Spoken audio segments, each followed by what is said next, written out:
Some films were harmed in the making of this podcast.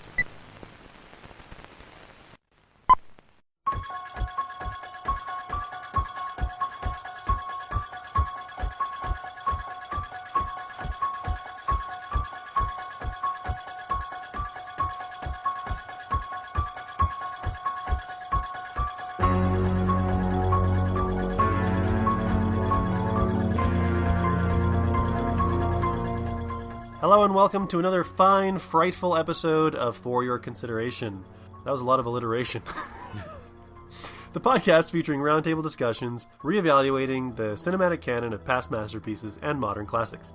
I'm Mike Josick. And I'm Dustin Friesenand. Thanks for joining us. So here we are in week 4 of our October Fright Fest. Not the last week, but the last week we will be featuring the movies that started classic horror franchises and the remakes of them. So up to this point, we've covered Friday the 13th, Texas Chainsaw Massacre, and last week, which, all apologies, came out a little later than we expected, was A Nightmare on Elm Street. And as alluded to, even in the first episode, this week will be Halloween, aka that movie where Ben Tramer almost gets a date. So leading up to this point, if you've been keeping tabs or listening to the other episodes, Friday the 13th was a bit of a bust. We didn't really care for either of the films, the original or the remake. Texas Chainsaw Massacre was a little bit of a oddball. A little bit of a critical tug of war.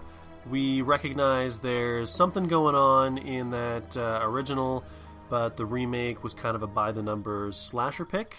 Even though it was technically competent, I think it just lacked a little soul. And last week, Dustin and I, both big fans of the original Nightmare on Elm Street. Some mixed feelings on the remake. But at the very least, it's not as bad as people keep saying. If it wasn't a Nightmare on Elm Street movie, I think it would have been a perfectly passable horror movie. But because it was stepping into some very large shoes, I think it kind of fell a little bit short. Which is not a reference to Jackie Earle Haley, who's significantly shorter than Robert Englund. At least I think he is. He's a little guy. So for the original Halloween, it was released on October 25th, 1978, directed, of course, by John Carpenter, written by John Carpenter and Deborah Hill. Both Dustin and I have sat down and watched it again. And Dustin, what did you think of it this time around? I do love John Carpenter, and pretty much everything he touches is gold as far as I'm concerned. Not that gold is always super valuable, but it's, shiny and I like it. That's actually a damn lie. I don't care for gold at all. But I do like John Carpenter. This movie, however, I don't know why it gets such praise. Right? In terms of slasher movies. I think it's another case of it was the first. It was the trope maker. It was the original, and all of a sudden that gives it a pass on all the problems within it. The major thing that actually bugged me so much watching it this time was Loomis. And Loomis is great in the film, but the part that he had to play was of being freaked out by Mike Myers the whole time. And one thing I noticed right off the huff was basically you've got Mike Myers, kills his family, sits on the stoop, parents come up, "What have you done?" And he just sits there sort of catatonic. Based on what Loomis says, he was catatonic for the next 14 years. And yet somehow Loomis knows that this is like the spawn of Satan. This is the Antichrist. This is pure evil. He's done nothing. You see it in his eyes, his otherwise completely vacant eyes. Like, what reason do you have to think that this guy's so evil? He's done nothing for 14 years. He snapped once as a kid and is otherwise a vegetable. But he's the most evil of vegetables? Really? I find it interesting that we both had big problems with the original Halloween. And the fact that we had different problems, I think, speaks more to how possibly overrated this film is than anything else. Because I actually didn't have a problem with Loomis running around going, "You have the devil in Haddonfield." Because, lacking any other examples, Carpenter and Hill do not actually show us anything about Michael other than killing everybody as a kid, and then he escapes. And we have to rely entirely on Loomis running around screaming to the heavens that Mike Myers is the worst creature on Earth in order to feel any sort of sense of dread. And that's actually punctuated by moments like when Mike Myers is following Laurie as she's like walking home from school and stuff. There's just these long, lingering shots where you've got Michael's shoulder in the shot and you just see Laurie walking. And there's actually a number of those shots where I'm like, really? You're holding this long? When's the cut? The cut's got to be here. No. Okay, you're going a little bit longer. Now we're going to cut, right? No, we're waiting a little bit longer. Which I find amusing because I actually enjoyed those shots. It was like, here's a creepy stalker. That is something that is actually scary and creepy. That is something that is a concern. I just felt they lingered on it like a little bit too long, and that's what creepers do. That's what turns it to something creepy. It's no longer a gaze, it's a stare. And I think, to be fair, I think that because we're used to a little bit more kind of creative or choppy editing, or, this movie did come out in the late 70s, and that's not to say that I'm all about like the quick edits and stuff. But it was a different time. I love, a slowly paced, deliberate movie. But it just, I don't know. There were so many moments in this movie where I could see this was John Carpenter. This is stuff that I'm going to carry on and see little stylistic things. I mean, Dean Cundy was his cinematographer for just about every movie he ever did. I'd have to check to make sure, but I know that he continued working with him. So, his usage of light and framing and some of his shots and the way he would track the camera, I mean, it was all just total Carpenter. But it felt like this was an hour-long movie that was stretched to 91 minutes. I also thought it was really interesting, just kind of as a side note, knowing that Friday the 13th was written, using Halloween as a template of how to make a slasher movie. There were moments where I was like, oh my God, this is so... I could totally see where Friday the 13th was pulling material from. Definitely with the pacing, I found one... It almost felt like two different movies, because you have the stalking section and then you have the killing rampage. And the music that cuts in just almost out of nowhere, just because there's nothing else going on. It's like, dun dun dun. And I feel like they didn't have enough dread in the film, so they were using music and they were using other things to sort of create that dread. I feel like it was created artificially, and that's ultimately why I have a problem with this movie. On the whole, there's other little things, like I noticed that, I've spilt butter on my clothes, so I need to get completely naked so that I could go outside and do laundry in a shirt. Everybody was taking off their clothes. That's something that happens all the time to me, so maybe I don't know about you. But it was clearly an opportunity to get people naked, and it just did not seem organic. Or the way that the girls would be talking back and forth, and they'd be talking shit about each other or somebody else, and it was just so scripted and so... You don't know how teenage girls talk at all. Yeah, and the fact that they actually had, like, young girls... I mean, Jamie Lee Curtis... This was another thing that bugged me, but it's completely my problem, and I try not to let it get in the way of the movie every time I'm watching it. Jamie Lee Curtis was, like, 18 when she shot this movie. She looks 40. She talks like she's 40. She does. She's like, what am I doing with all these punk kids? And I thought... stop trying to set me up with Ben Tramer. I thought she must have been like 26 when she shot this movie, like watching Steve McQueen in The Blob, where he's like 30 playing a 17-year-old. But I mean, The Blob, I don't know, maybe on the strength of Steve McQueen's, just performance and presence, and the fact that The Blob is just kind of like a silly, goofy, fun movie to begin with. I bought it, but it's so hard for me to just embrace Jamie Lee Curtis as Laurie Strode. Somehow she looked younger in True Lies. Yeah. And maybe it's the long hair. I don't know. And, I don't want to jump into the remake just yet, but just to kind of touch on it, Scout Taylor Compton, I believe she was like 19 when she shot the first Halloween with Rob Zombie. I buy her as a high school girl.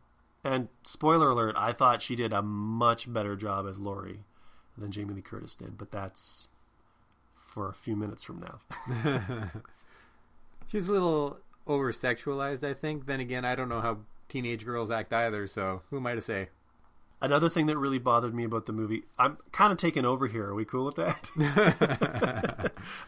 I'm feeling a little Sixth Sense, like... Feeling a little bit of anger here, a little bit of unjustified rage. Not rage, just disappointment, because, like you said, I mean, I love Carpenter. I love Assault on Precinct 13. I love The Thing. I love Memoirs of an Invisible Man, of all things. Prince of Darkness. I love Ghosts of Mars. If anyone's going to feel embarrassed about John Carpenter love, that should be me. I will watch Ghosts of Mars again before I watch Halloween again. Like, that's... Yeah, totally. I do not think this is in any way, shape, or form anywhere near the strongest in his oeuvre of films. But one thing that drove me absolutely batshit crazy about this movie, other than the weird lingering shots and the pacing, halfway through the movie, Laurie and Annie are driving by, and she's like, oh shit, there's my dad. Not only do they have to pull over to talk to her dad while they're driving by in a car and he's at a crime scene, which seemed just really awkward and staged to begin with, because why wouldn't you just continue driving past your dad that you see on the street? But he's at a hardware store where the alarm bell is going off, and he says, yeah, somebody broke in. It must have just been some kids, because all they stole was like a mask and some other stuff. So the mask that Mike Myers has been walking around with all day in Haddonfield, he broke into the hardware store in the evening and stole it. So the alarm's been going off since like the morning, and they're only investigating it like after school, and the alarm is still going off. It was a busy day, all right? And it was just so clearly there because that's where they wanted to have the exposition for that scene where they, the mask. Because, of course, that must be where he got the mask from, because he didn't leave the asylum with the mask. It just felt super, super sloppy. I thought it felt a little unconcerned. Oh, must have just been some kids. They just picked up a mask, a knife, some duct tape and rope. Usual kid stuff. You know what you kids are up to these days. Seriously, he listed off like the serial killer's home kit, and all of a sudden it's just kids? Really? This was 1978, when you could still play outside without an entourage and a full security detachment on the playground. Well, maybe I'm just a little too young to know this. It just seemed weird. This wasn't his first film. This was like his third film.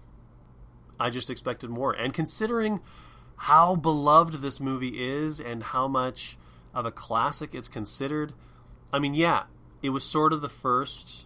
It kind of set the stage for a lot of things to come. I also found the acting to be really unimpressive.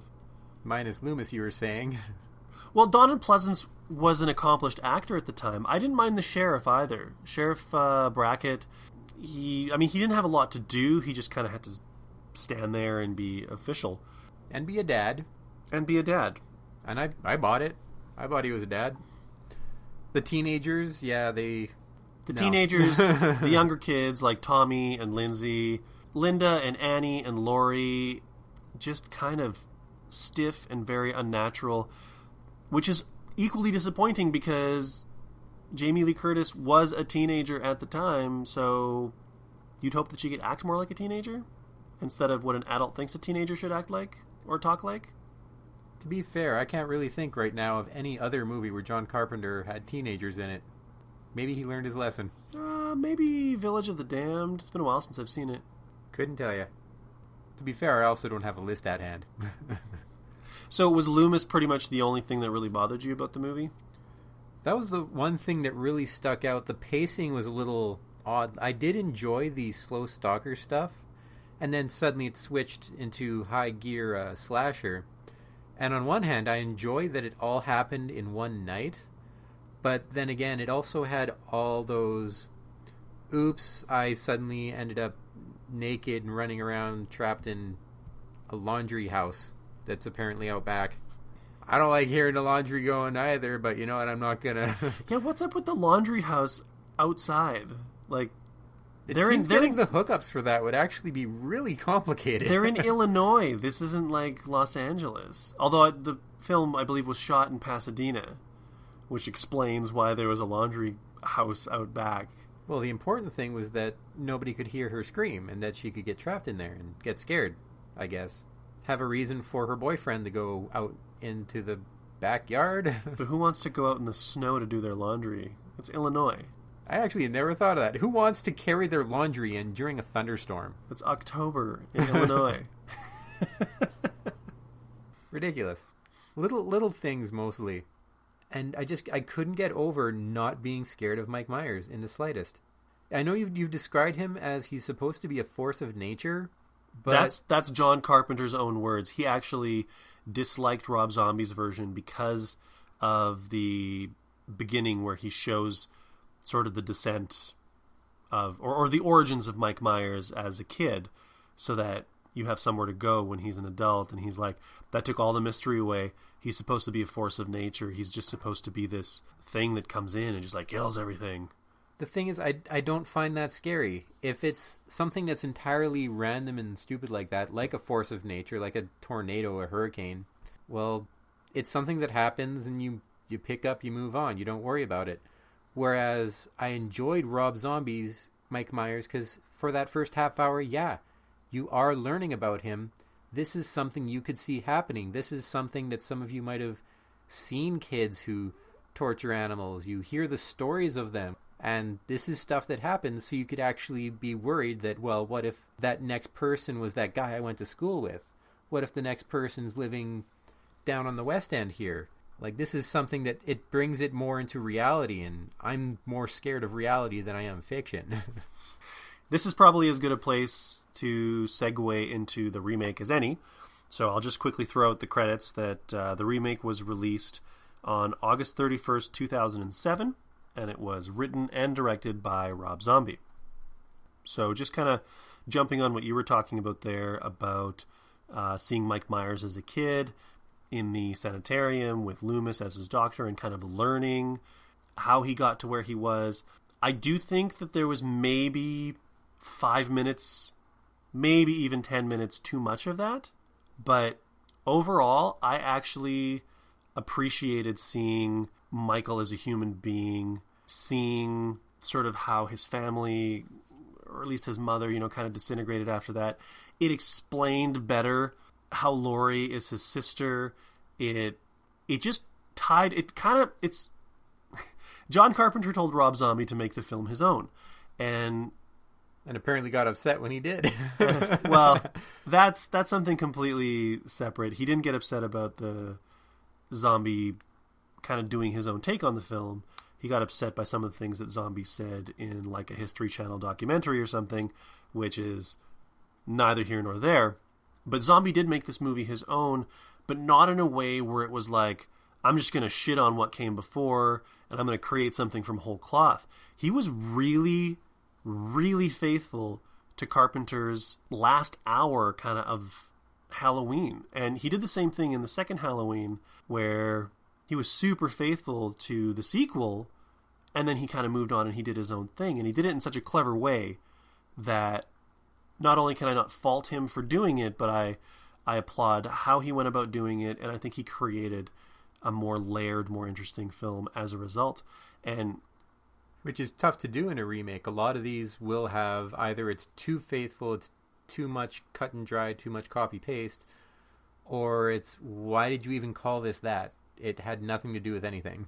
There were times where Zombie was like, I was writing the script and I got to a point where I just thought, I can't write this any better. The existing lines are the best way to say whatever has to be said in the scene. So he would just take lines from Deborah Hill's and John Carpenter's Halloween. I mean, he was not trying to like piss on a classic and say, this is mine. He was trying to remake it, and he was filling in the cracks.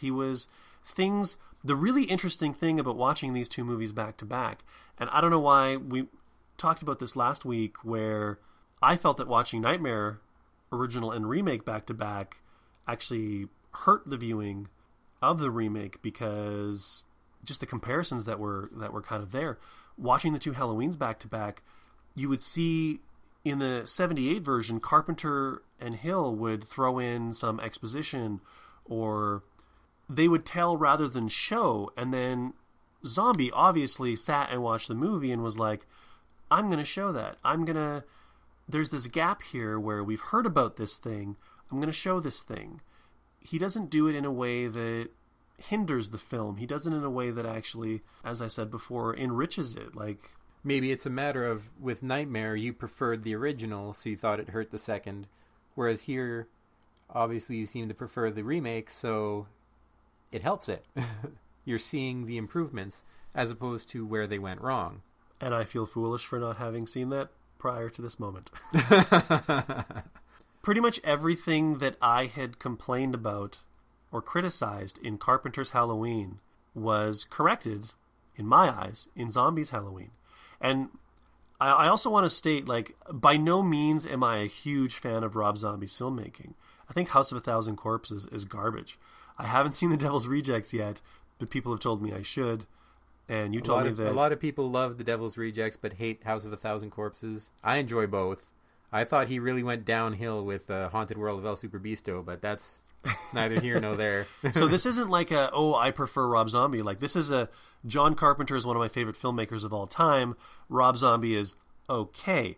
And here I've got a film that John Carpenter made that's okay, and Rob Zombie's made one of my favorite horror films, and definitely one of my favorite, possibly my favorite horror remake of all time. The lingering long shots, the pacing, all of that. Like, Zombie has taken what Carpenter did and extrapolated or trimmed.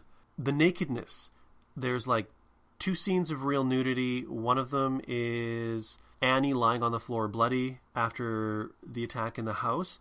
And there's nothing gratuitous about that. It feels like Mike Myers just came in there and tossed the body there. There's nothing sexual about it. It was just a stated fact as opposed to a presentation. Well, that was Linda. Annie was the one that didn't die. Oh, yes. Yeah, but it was the Found same by with the dad. It was the same with Linda. It was like, even though Linda was doing full frontal nudity, it seemed contextually okay for the scene, and it didn't seem overly gratuitous. It didn't seem like a sexualization of violence either. No. And I kind of hate saying this, but when Annie is making out with Paul, I think it's Paul. Yeah, because Bob was with Linda, and Ben Tramer was supposed to have Laurie, but that didn't happen. Much to Laurie's dismay in this one. Her chagrin in the first. So Annie and Paul are like making out on the couch. Things are getting, sexy. And then Michael's in the house and he's just like, okay, this is where I step in.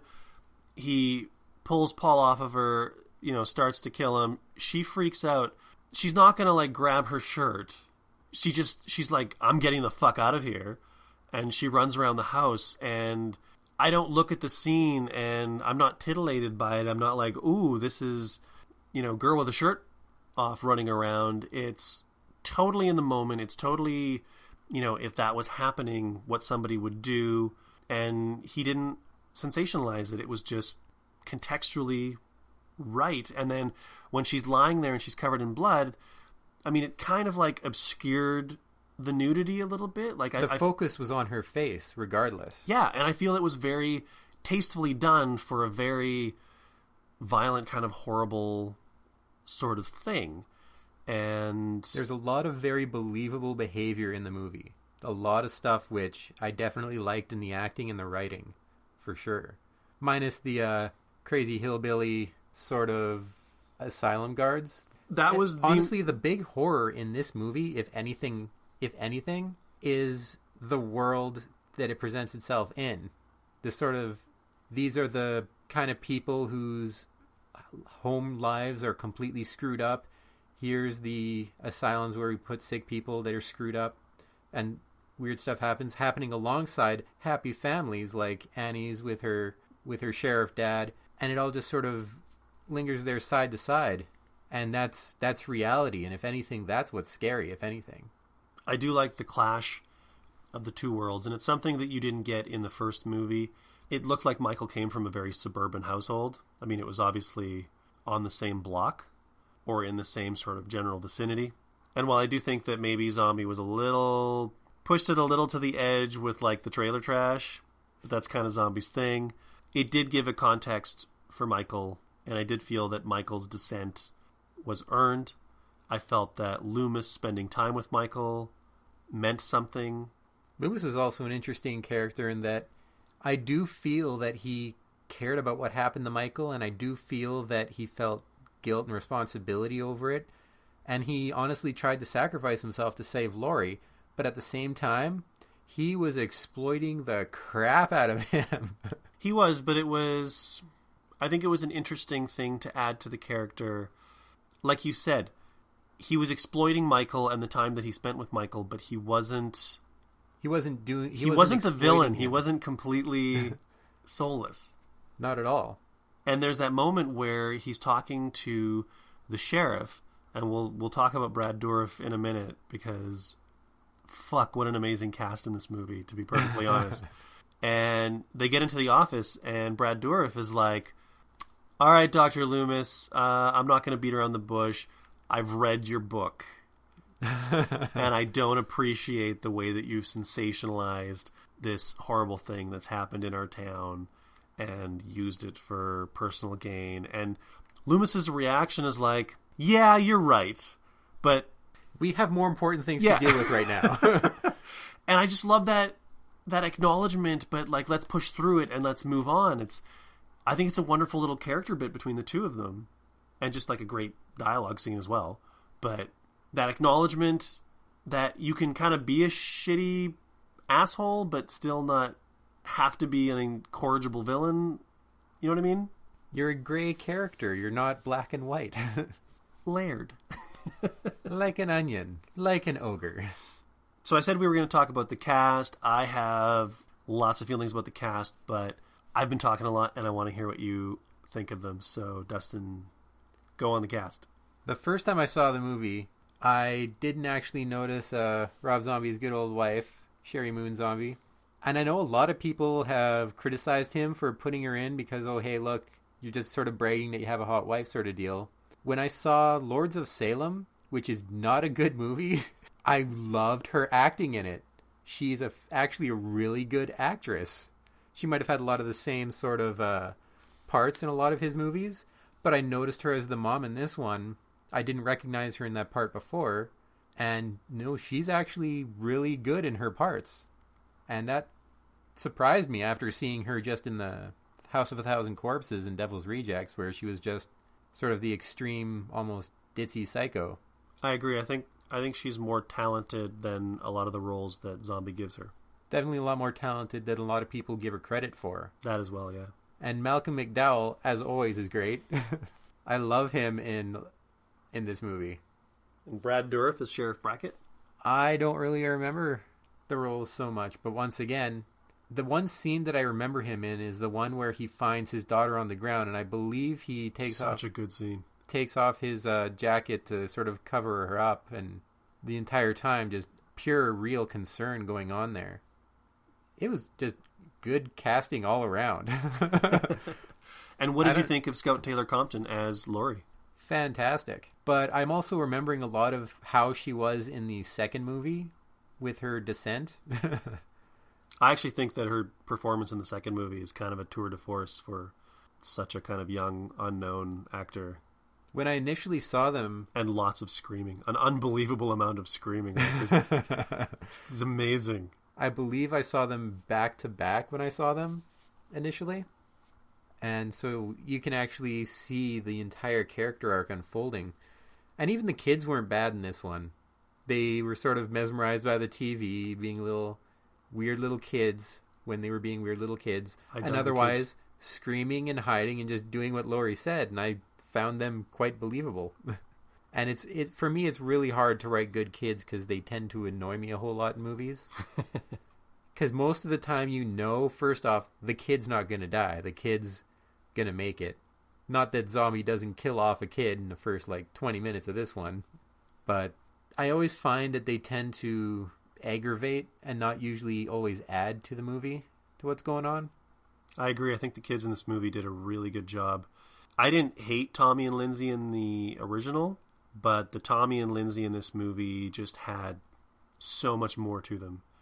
Even though I knew they probably weren't going to die, they still conveyed the terror and the panic, and when they were standing all hiding in the bathtub and the police officer saying, just come and open the door. And the kids are like, no, don't do it. Don't do it. Don't go. Don't do it. They were scared. They wanted status quo, and they wanted Laurie to be there. And I like that Laurie was also huddling in the bathtub, too, because sure, it's not necessarily the smartest thing to do, but you know what? You're scared. Panic. There's people dying. You're panicking. Panic. You're just hiding under the bed sort of deal. She's acting when she can, but here she finally had sort of a semi-safe place, so she just hid. She had 2 seconds and just regressed pretty much, and I just love that. It was done very well. My quick 2 cents on the cast. I think Scout Taylor Compton was amazing. I thought she pulled off the really dark, horrific, kind of panicked, trying to survive stuff amazingly well. I thought she handled the perky young teenager bantering with her parents and her friends equally great, and her switch back and forth between the two was kind of effortless and very real. I thought that Brad Dourif as Sheriff Brackett was just so good. I mean, Brad Dourif is so good in everything that he does. Danielle Harris as Annie, playing the daughter. I'm glad Annie survived, actually. She died in the original. She was the one that died, took off her clothes because of the butter spill. And just a quick shout out to Dee Wallace and Pat Skipper playing Laurie's parents. It was just, they were a really nice counterpoint to everything, and you didn't really see either of the Strodes other than in that original opening kind of sequence after Michael kills the sister and the boyfriend, and they come and they're like, Michael, what's wrong? They were cute in this one. They were. Like you said, Sherry Moon Zombie did a good job. Danny Trejo was the least badass you will ever see him. Which was something Zombie said. He likes to cast people in roles where they play the opposite of what they really are. Because I guess at one point Danny Trejo was like, Rob, why you gotta make me such a bitch? Or why you gotta make me die like a bitch or something like that. The kid who played Mike Myers as a boy, Daig Ferrick, I think is his name. I don't know how to pronounce it. He did a really good job. Malcolm McDowell as Loomis. I can't imagine anybody else doing that Donald Pleasance thing and just really hitting it home the way he did. It was probably one of my favorite Malcolm McDowell roles, and the way it continues in the second one, equally enjoy it. Oh, Mickey Dolenz is in this movie, man. Mickey Dolenz plays the guy who sells Malcolm McDowell the gun. Who is he otherwise? Mickey Dolenz from the Monkees? He's one of the Monkees, man. I also, see, that was another example of Rob Zombie sort of showing you some of the in-between bits. Like, Loomis just has a gun in the original Halloween. And it's not necessary to show where the gun came from, but having that scene where Loomis buys a gun, I think, sort of sells the threat of Mike Myers more than him just sitting there and going, double! Double! Loomis, it shows that Loomis isn't a guy who normally has a gun. He's like, shit, Mike Myers is out? I need a gun. I need one stat. I need a big one. It better be a big one. What's the biggest hole I can get? Actually, you were mentioning something about dark role, which reminded me the lighting. Once again, in a lot of these other horror films, the lighting was non-stop, super dark. Darky dark, everything is shades of brown, and you can't see crap. Once again, here, that is not a big issue. You can actually see what's going on. They have proper daylight shots. It's a beautifully lit movie. I was really surprised because I think this might have been the first zombie film that I watched, and I didn't think that it would be much or that he would be much, and I still don't know how much of that was him and how much of that was his director of photography, but the shadows were as shadowy as they needed to be. The daylight was as sunny and contrasty as it needed to be to like the dark night shots. There were moments where I was listening a bit to the commentary and Rob Zombie was like, yeah, Michael's actually a little bit off to the side in this scene, but I think he's just totally blending into the shadows. And if you don't know he's there, you're not going to see them, which I actually think is kind of cool. Because it might even work subconsciously in your mind. Like, you may notice it and register it, but you're not going like, oh, look, there he is. So yeah, I love this cast. And I think out of all the remakes, I mean, I did enjoy the Texas Chainsaw remake cast. I thought Jessica Biel and Eric Balfour were pretty good, and Arlie Ermey was, of course, fun. I even enjoyed a lot of the Nightmare on Elm Street cast, but this one was just everybody just blended and had the right chemistry and the right tone and just, I think, knocked it out of the park. And I do like the remakes Mike Myers a lot better as an imposing figure. He's a scary guy, whereas the other one, it's like, I could take him. John Carpenter did not like Tyler Mane as Mike Myers because he said he was just too damn big. Understandably, because he grew up in an asylum essentially painting masks all the time. He got just way too huge for doing that. I get why they did it, and watching the original and seeing really just how small the shape, which is how Mike Myers is actually credited in the film, seeing how small of a figure he actually is. He's kind of tallish, but he's not like big and bulky, whereas Tyler Mane's just fucking huge. But you don't want to mess with him. I didn't mind that. I didn't mind that. It's, honestly, the physicality of Jackie Earle Haley. He's a different presence than Robert Englund, but I didn't mind. What bugged me about the Freddy in the remake was the makeup and the voice. But even Freddy's normally a scary guy because he's a dead guy. That shit's scary. That shouldn't be. Dude coming at you with a chainsaw. Chainsaws are generally scary. I don't want to be holding a chainsaw, let alone have somebody come at me with a chainsaw. And then Jason Voorhees was always a fairly imposing figure. There's a reason why when you watch Chucky, they turned that into more of a comedy because a little porcelain doll, you just boot the sucker. Another Brad Dourif role, by the way. Sheriff Brackett was the voice of Chucky. Continues to be the voice of Chucky, I believe. Anyways, I'm not going to keep raving about the cast and stuff. The only other thing that I have to say about these movies is, much like people talk about how gruesome and horrible Texas Chainsaw is, and then you watch it and realize there's really not a lot of blood. Carpenter's Halloween, there's really not a lot of blood. There's a lot of stabbing. There's a lot of tits and ass. There's a lot of hacking and running and screaming, but there's not a lot of blood. Zombies, of course, is a lot bloodier, but Zombies movies always are. They always are, and it didn't bother me. I didn't find it unnecessarily bloody. It wasn't like fountains and gushing blood. Like, it felt a realistic amount of blood, and it was just there. Everything, it was never pornographic. It was always stylistic, if anything.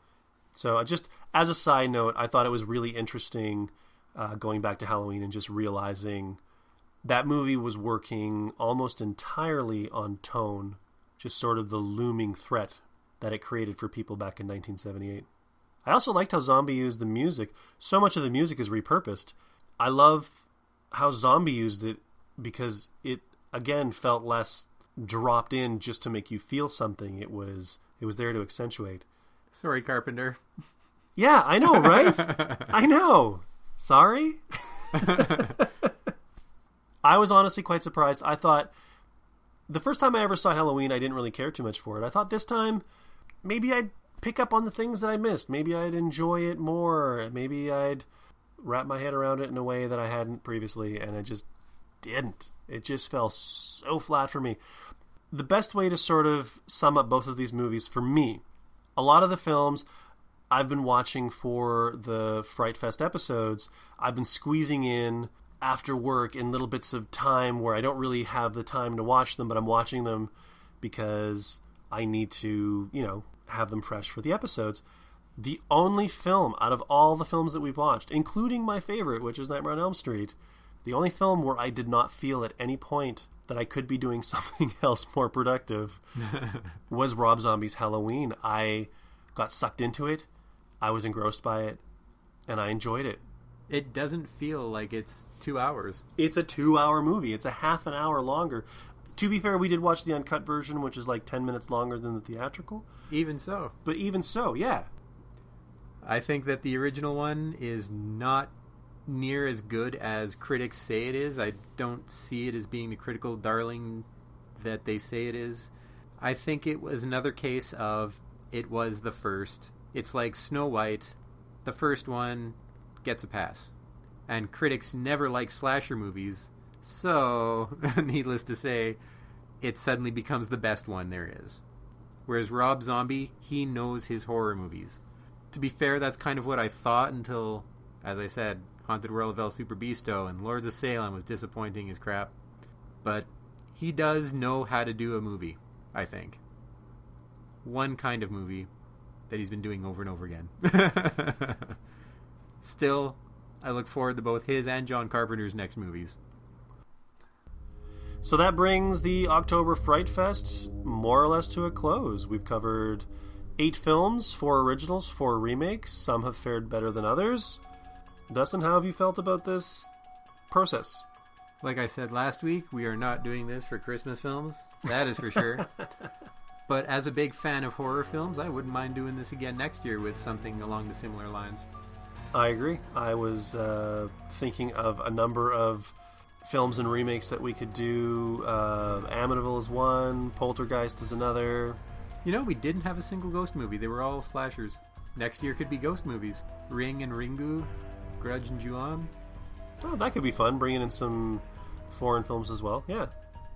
So while that does bring a close to the compare and contrast with the originals and the remakes, we will also have a recommendations coming up soon where we will recommend 3 movies that are currently on Netflix and hopefully will stay on Netflix because apparently it has actually changed since we both last looked at the list of horror movies that are on there right now. So one final 5th week episode just before Halloween. Make sure you check that out. And hopefully we'll have a good movie for you. If you have any comments of your own on this episode or any episodes before it, feel free to check us out on Facebook. We're on Twitter at FYC Show. You can also get the show on Stitcher and iHeartRadio. Forgot to mention them last time. We're on all the social media, Instagram. If you're listening to us, look for us where you found us. That's a good place to go. We're also posting to YouTube every week now as well. So that's just one more outlet where you can get the show. And we're always looking for comments, hear what you have to say. If you get our show off of iTunes, subscribe. Give us a rating if you want. Review the show. There's no such thing as bad publicity, they say. That is a lie. Share with strangers. Share with your friends. Share and share alike. And that's a wrap. Hope you liked the episode, and be sure to tune in next week. I'm Mike. And I'm Dustin. Take care. Ta-ta.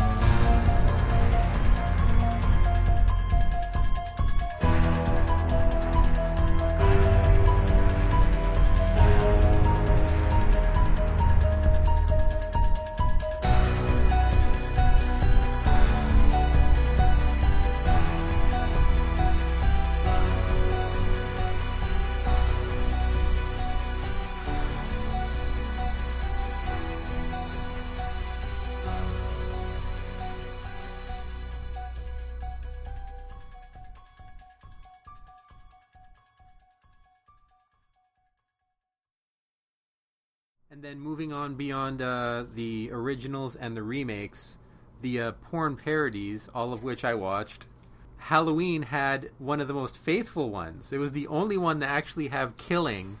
Texas Chainsaw was also very faithful, but they repurposed everything into weird sexualized stuff and had weird couplings for the scenes. Like I don't know what their choices were.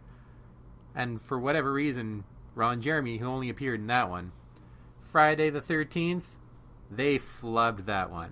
And while Wet Dream on Elm Street was funny at certain points, they just threw in some random comedy and barely tried to make it much of a parody. I can't guarantee I'm going to leave that in there. Maybe it'll be after the credits. Maybe? Maybe. There you go. There you go.